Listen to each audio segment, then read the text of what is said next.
Bismillahirrahmanirrahim. Assalamualaikum warahmatullahi wabarakatuh. Kabar teman-teman semuanya, kita sehat selalu, selalu kuat ya, dalam menghadapi puasa ini ya. Tidak terasa kita sudah memasuki 10 hari terakhir. Dan tinggal beberapa hari lagi hari raya Idul Fitri. Nah, karena kebetulan kita berkaitan dengan kebijakan WFH, kita perkuliahan kali ini kita laksanakan secara daring. Adapun yang kita pelajari pada pertemuan hari ini terkait dengan etika dan tata kelola sebagai seorang perencana keuangan ya, terutama berkaitan dengan perencanaan keuangan Islami. Untuk lebih lengkapnya, mari kita bahas satu persatu. Adapun terkait dengan tujuan pembelajaran pada pertemuan hari ini, yang pertama kita akan memahami tentang konsep etika profesional dalam perencanaan keuangan Islam. Yang kedua, menjelaskan prinsip good governance ya, dalam lembaga keuangan syariah. Adapun tujuan pembelajaran yang ketiga adalah mengidentifikasi dilema etika yang sering muncul dalam praktik financial planning.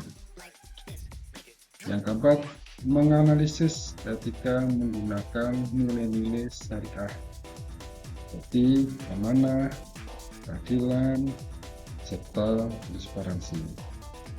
Dan tujuan pembelajaran terakhir adalah mengembangkan sikap profesional sebagai Islamic Financial Planner.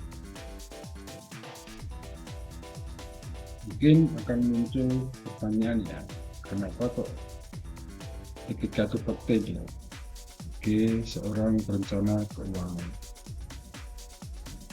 Di sini teman-teman semuanya bisa lihat ya bahwa seorang perencana keuangan ya, dia harus memiliki rencana investasi yang halal.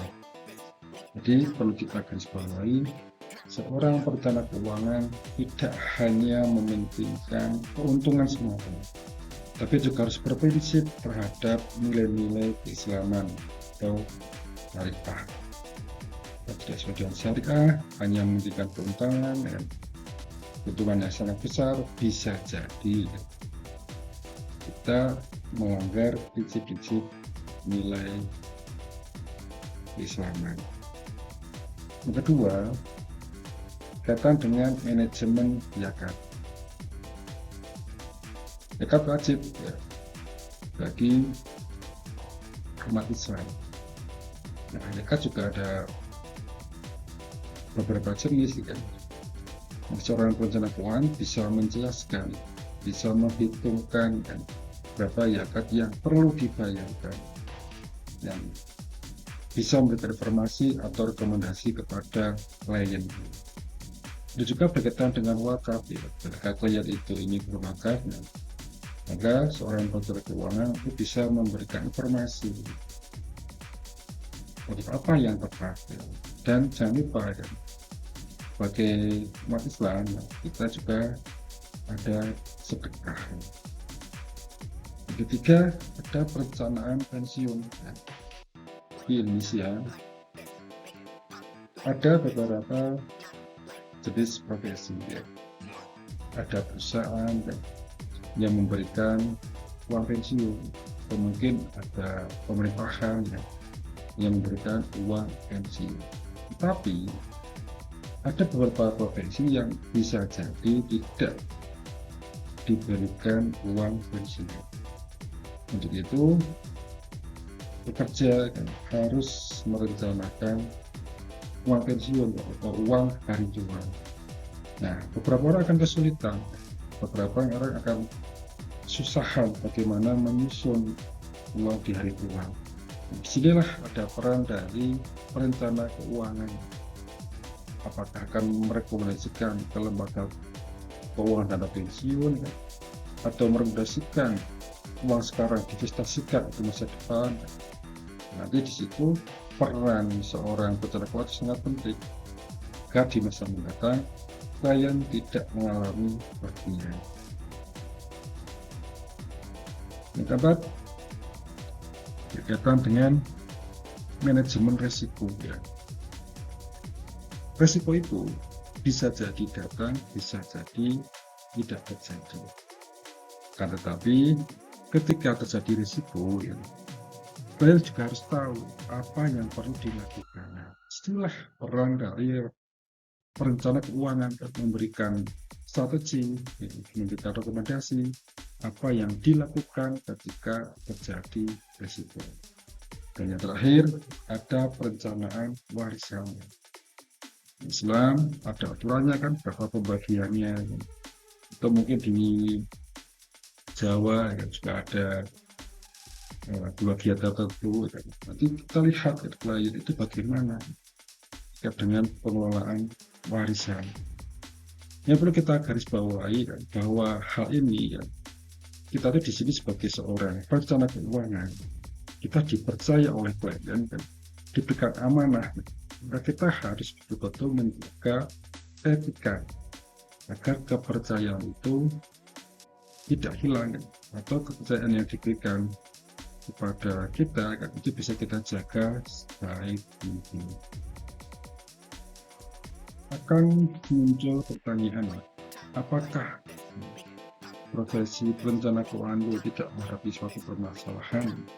Nah, di sini saya menampilkan masalah-masalah yang umum muncul dihadapi oleh perencana keuangan.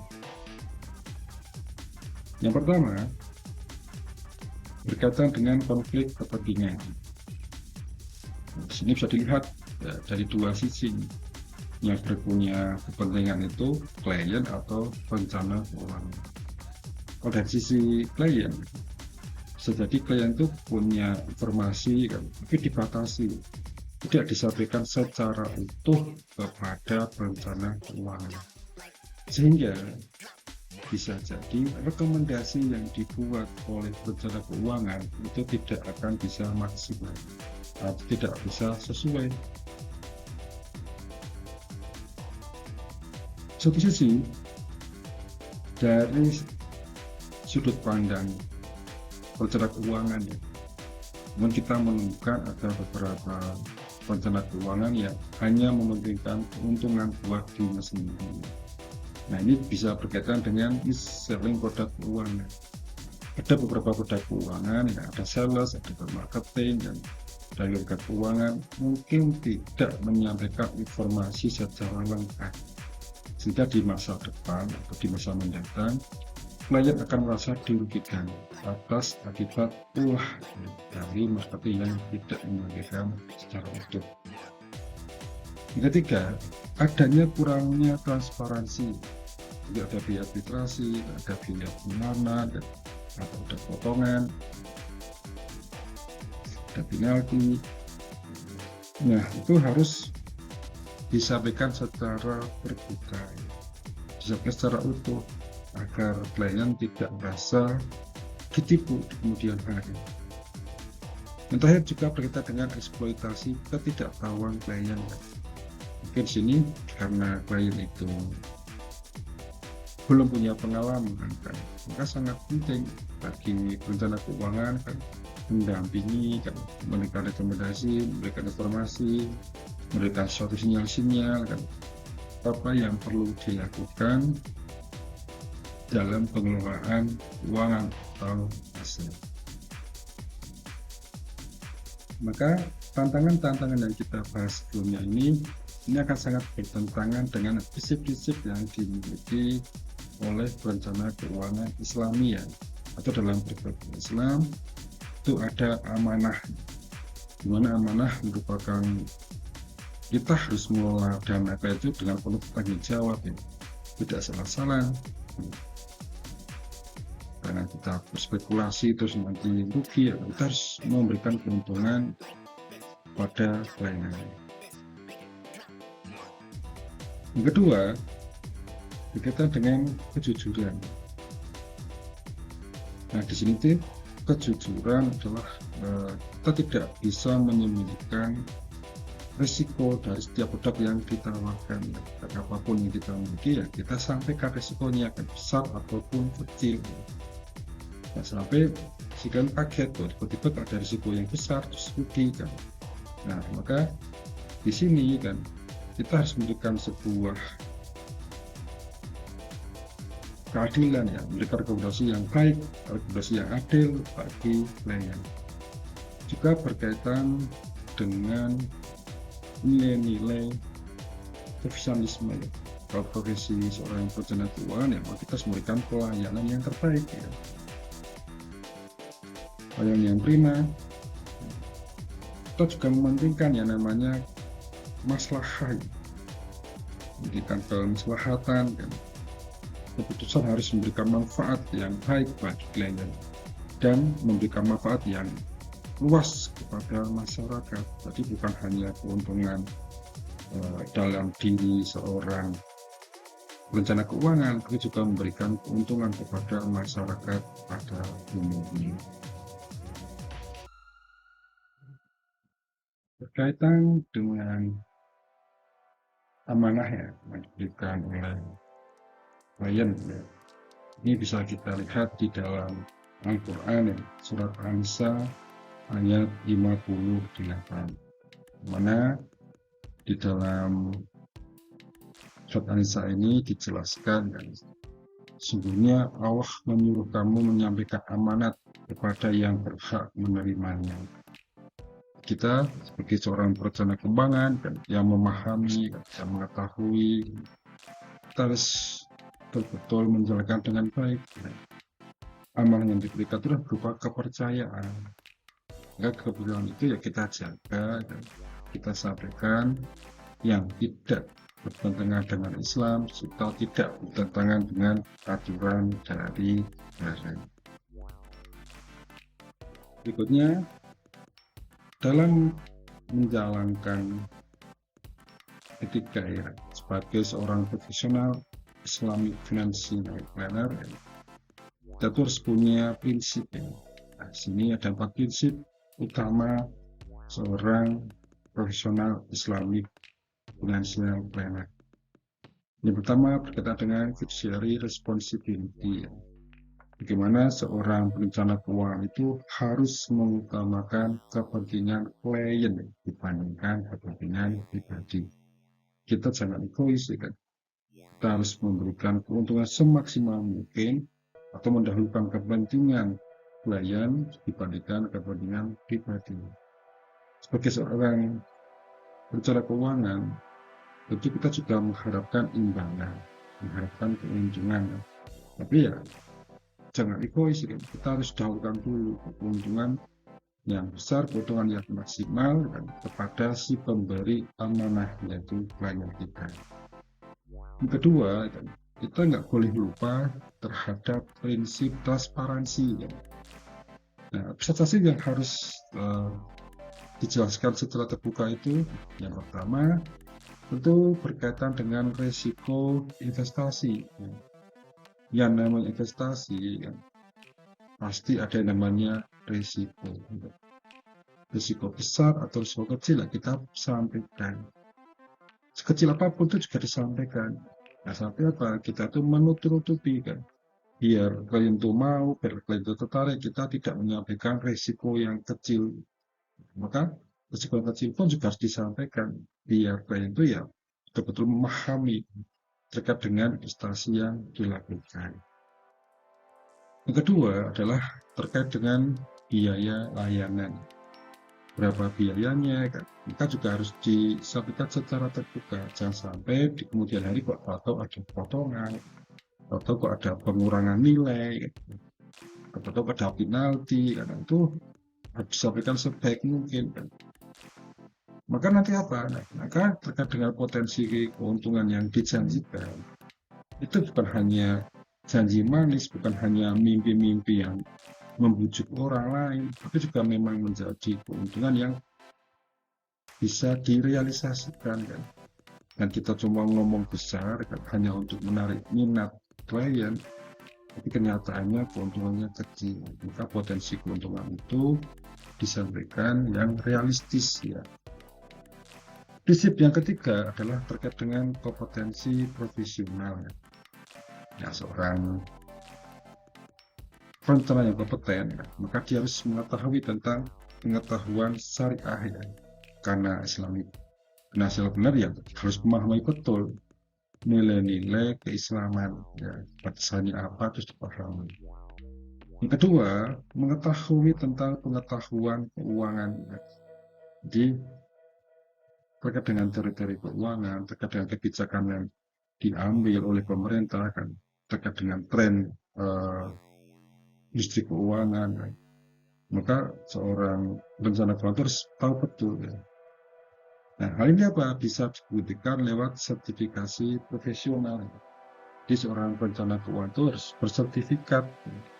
Karena ketika dia punya sertifikat, dia telah terbukti lolos sebagai perencana keuangan dengan mengikuti beberapa tahapan tes.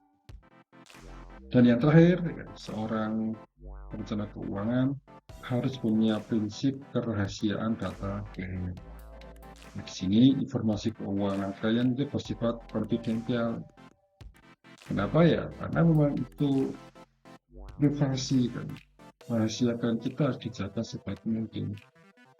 Kita harus melindungi ya, kita diberi amanah ya kita nggak boleh sembrono ya. Kita harus dijaga, dilindungi, tidak boleh disebarluaskan. Itu hanya kita ngomong berbiasa kan dengan anggota keluarga atau rekan kerja, itu bisa jadi menyalahi suatu etika.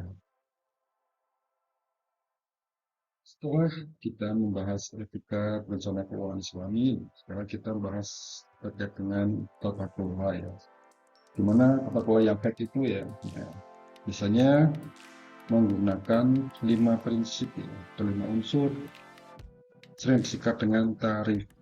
Ini adalah transparansi, A-nya adalah accountable, R-nya adalah responsiveness, I-nya adalah independensi, dan F-nya adalah relevancy. Ini prinsip yang memang harus dijaga, digunakan. Kenapa? Karena kita dengan keterbukaan, kita nggak boleh menyembunyikan informasi baik maupun buruk, dan kita sampaikan apa adanya. Jika kita dengan tanggung jawab ya, kita diberi amanah ya dijalankan sebaik mungkin. Itu bentuk tanggung jawab kita terhadap profesi yang dijalani dan tanggung jawab kita terhadap klien yang telah memberikan kepercayaan. Kita juga berkaitan dengan daya tanggap ya, kita mesti merespon klien itu ya, mentang-mentang kita itu sedang menuju klien biar mau kan, kita sikap sebaik mungkin. Begitu selesai gini, klien kita diberi amanah, dia menjadi semena-mena, itu nggak boleh. Maka kita harus betul-betul memberikan respon yang baik. Nah, terkait dengan independensi, kita membuat keputusan itu tanpa ada tekanan, tanpa ada pengaruh dari luar, tanpa ada intervensi yang itu bisa jadi merugikan klien. Dan keputusan diambil ya karena keputusan pribadi yang terbaik. Ya, apa sih buat klien itu? Apa yang disusun terkait dengan rencana keuangan, dia memang betul-betul sesuai dengan keadaan klien.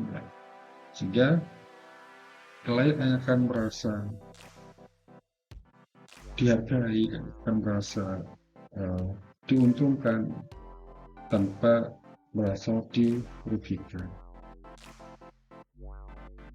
Salah satu ciri ya kita lihat di lembaga keuangan syariah ya, biasanya ditandai adanya DPS ya, Dewan Pengawas Syariah. Ya, sama kan di dalam tata kelola perencanaan keuangan Islami ya, maka ada peran DPS. Kenapa ini penting? Karena DPS yang akan memastikan produk itu sesuai dengan prinsip syariah atau tidak. Ya. Ketika ditemukan ketidaksesuaian dengan prinsip syariah, maka DPS harus melakukan evaluasi. Yang kedua, ini harus menghindari atau tidak boleh mengandung unsur riba ya. Tidak perlu menjelaskan secara detail apa itu riba, ya, saya yakin teman-teman sudah memahami semua. Pasti yang namanya tata kelola keuangan Islami kan itu jauh atau tidak mengandung unsur horor atau unsur maksiat. Oke, teman-teman semuanya, nah itu tadi materi pertemuan ke-6 ini ya, terkait dengan etika profesi rencana keuangan Islami atau terkait dengan tata kelola keuangan yang baik ya, berdasarkan prinsip syariah serta prinsip yang memang dipandang sudah kuat. Sekarang teman-teman semuanya, kita ada tugas ya yang saya berikan untuk merespon atas materi yang telah saya berikan. Di sini ada beberapa kasus ya. Nanti kasus itu menjadi tugas individu dan menjadi tugas kelompok. Maka perhatikan baik-baik jangan sampai salah mengerjakan kasus ini. Yang pertama, ada kasus 1. Kasus 1 ini merupakan tugas individu. Ya. Tugas individu bagi mahasiswa yang angka terakhir DINIM itu ganjil. Soalnya lagi, bagi mahasiswa atau mahasiswi yang angka terakhir DINIM itu ganjil, maka mengerjakan kasus 1 sebagai tugas individu. Apa pertanyaannya? Ada apa sih kasusnya? Nah, ada seorang perencana keuangan itu mendapatkan imbalan yang besar apabila mampu meyakinkan klien untuk menggunakan produk investasi. Tetapi produk itu tidak sepenuhnya sesuai dengan profil risiko si klien. Jadi dikatakan ini tidak cocok sepenuhnya, tapi kita bisa memujuk, ya, bisa merayu. Atau contoh simpel begini, teman-teman punya kerabat, punya anggota keluarga yang punya uang banyak, yang punya uang menganggur, atau habis jual tanah, dijual rumah kan, uangnya nggak terpakai. Nah, di satu sisi kawan-kawan itu punya tugas ya, harus mendapatkan target calon klien. Kita tahu punya klien potensial adalah anggota keluarga kita sendiri ya, yang uangnya itu banyak dan menganggur. Nah, pertanyaannya, apakah Anda kan tetap merekomendasikan produk tersebut ya? Atau bagaimana? Nah, nanti silakan dijawab oleh mahasiswa dan mahasiswi yang angka terakhir DINIM itu ganjil. Sekarang kita ke kasus yang kedua ya. Nah, kasus yang kedua ini spesial untuk teman-teman yang mahasiswa dan mahasiswi angka akhir DINIM genap. Teman-teman yang NIM-nya genap mengerjakan kasus nomor 2 sebagai tugas individu. Apa masalahnya? Masalahnya adalah yang pertama, ada klien yang ingin investasinya itu cepat menghasilkan keuntungan yang sangat besar ya. Yang namanya orang berinvestasi tentu ingin sekali kan mengetahui keuntungan yang diperoleh dan cepat kembali modal, cepat mendapatkan keuntungan.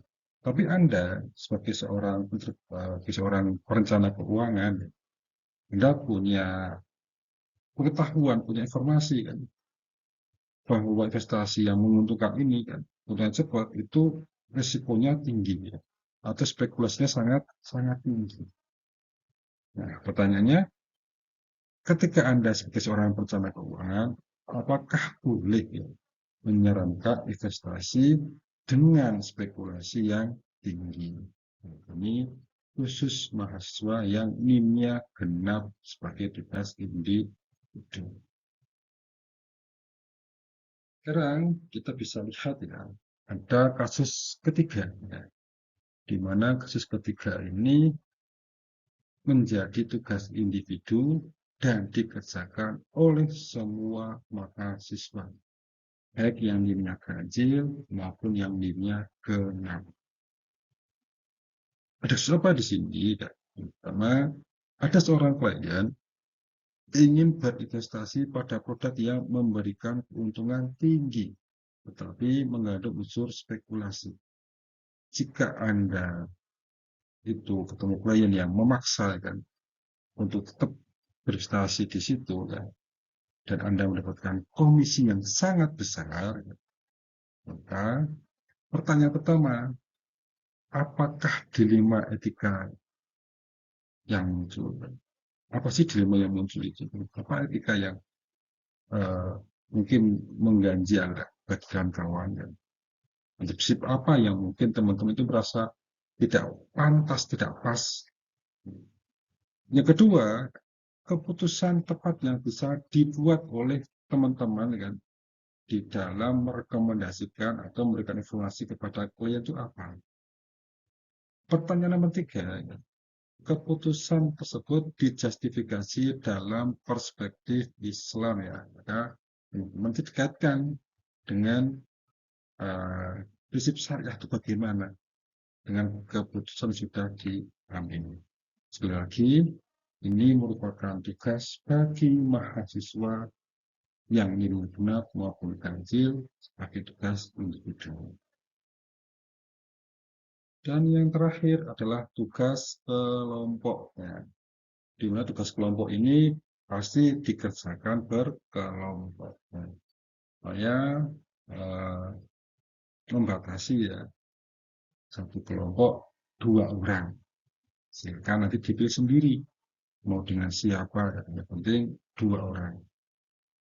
Nah, apa yang perlu dicari jika dengan tugas kelompok ini? Yang pertama, jelas teman-teman mencari contoh kasus nyata. Bisa dilihat dari berita, bisa dilihat mungkin dari kejadian di lingkungan sekitar ya, yang teman-teman betul-betul memahami. Oh, ini tetangga saya ada masalah di investasi. Oh, anggota keluarga saya ada yang pernah tertipu. Itu silakan dicari tahu kasusnya, ya, nanti dikerjakan. Apakah berkaitan dengan pelanggaran etika, atau mungkin berkaitan dengan konflik kepentingan, atau bisa jadi dengan misalnya produk keuangan. Disimpan itu masuk di kategori yang mana. Ya, maka apa tugas Anda ya, sebagai mahasiswa? Yang pertama, Anda mengkaitkan dengan etika Islam. Terus permasalahan atau kasus di dalam industri keuangan. Yang kedua adalah terkait dengan tata kelola syariah di mana. Atau mungkin teman-teman kemarin waktu magang ya mendapatkan banyak informasi, itu bisa dijadikan kasus di sini kan. Karena teman yang memahami tahu betul bagaimana praktik di lembaga keuangan kan, telah melakukan kegiatan magang, nah, itu bisa dijadikan tugas kelompok. Ya. Nah, karena ada 2 orang yang satu kelompok, nah, nanti silakan dibagi. Contoh nih, mahasiswa A masakan yang etika Islam, mahasiswa B mengerjakan yang tata kelola syariah. Jadi di masing-masing jawaban itu dikasih keterangan siapa yang mengerjakan. Oke, di kita setelah kuliah ini punya PR, punya tugas 3 ya. Ada tugas individu yang dikerjakan sesuai dengan NIM, ganjil atau genap ya. Yang kedua, ada tugas individu ya, yang dikerjakan oleh semua mahasiswa baik itu genap maupun ganjil. Dan yang ketiga, ada tugas kelompok yang dikerjakan berkelompok 2 orang. Nah, teman-teman, jadi masing-masing mahasiswa punya tugas mengerjakan salah satu pendapat atau perspektif yang dibuat. Ya. Terus bagaimana cara pengumpulan ya? Saya berikan kemudahan ya untuk pengumpulannya. Nanti katakanlah di kelompoknya si A ini kan ada 2 orang itu berangkat kasih mandiri dan tugas kelompok dijadikan satu di upload di Google Drive ya. Jadi cukup diwakilkan lewat satu Google Drive saja nggak apa-apa per masing-masing kelompok. Tugas individu juga dimasukkan di situ. Karena di kelas ini ada 40 orang, sekitar 40 orang, jadi maka ada 20 Google Drive, 20 link Google Drive yang bisa saya akses untuk mengecek tugas kamu. Terus dia tanya, terus berapa lama ini dikerjakan? Karena kita itu WFA kan, hari Senin dan Selasa, maka saya berikan waktu 2 hari untuk mengerjakan tugas ini ya. Jadi bisa dikerjakan hari Senin dan maksimal hari Selasa sebelum memasuki cuti bersama ya, sebelum memasuki libur lebaran ya, Idul Fitri ya. Maka biar tugas kawan-kawan itu tidak menumpuk, maka kerjakan sewaktu mungkin biar nanti saat lebaran tinggal menikmati momen bersama keluarga. Itu kawan-kawan semuanya ya. Terima kasih atas perhatiannya dan kehadirannya pada sesi perkuliahan hari ini. Besok kita ketemu lagi setelah lebaran ya, kembali ke fitri ya, kembali ke kondisi yang suci, semoga menjadi awal yang baik ya, di dalam perkuliahan dengan semangat yang baru, dengan LC yang lebih dahsyat lagi. Jadi itu kurang lebihnya, mohon maaf apabila ada kesalahan. Mudah-mudahan yang kita pelajari pada kesempatan kali ini bisa bermanfaat untuk masa depan yang lebih baik, serta dicatat sebagai amal kebaikan untuk kita semua. Terima kasih, salam buat keluarga, sehat selalu, wassalamualaikum warahmatullahi wabarakatuh.